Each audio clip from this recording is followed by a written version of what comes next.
Look, we talk about Laken Riley, not Lincoln Riley, by the way, which was an embarrassing moment for Joe Biden. Another one, I should say. And you're right. There are thousands of people that have been killed by drunk drivers. 400 will die today from fentanyl, give or take, every day. Today, tomorrow, the day after that, 400. The deaths just keep piling up. But Laken Riley does put a face to the border crisis, and it creates a problem for those that keep pushing this. Because now it seems to me that other deaths are being amplified. Other problems are being amplified. The measles outbreak in Chicago is being amplified beyond Chicago. People are starting to say, wait a second, this is really negatively impacting people all over the country. So I feel like there's a shift, a pushback, a rejection of this policy, whether or not Catholic social services or Lutheran charities or whoever are making money. There is a pushback. I think we've reached a critical mass. What say you?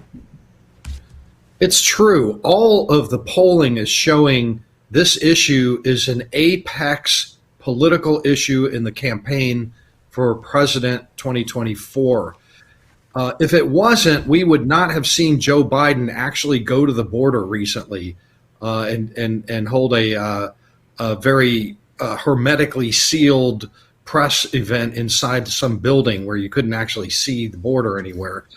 But that does show that they realize that they are very vulnerable on this issue. And any one issue like this could swing a national election, and they all know it.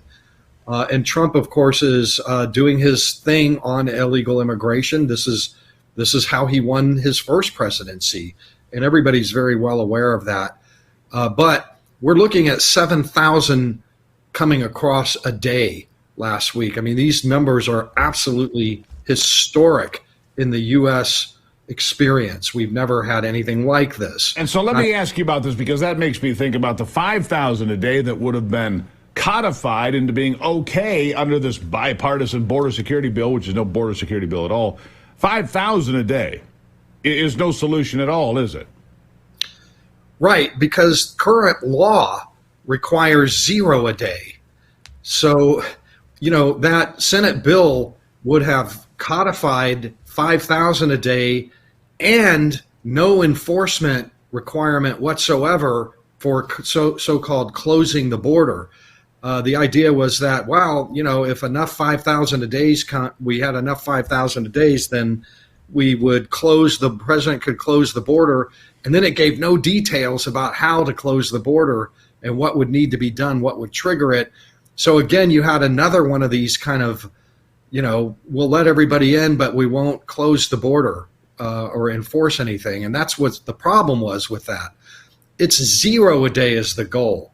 The 2006 Fence Act says that border security is nobody entering illegally, and that's the goal. We may never be able to reach that goal, right? But 5,000 a day would have tied the hands of future presidents. Sure it would have.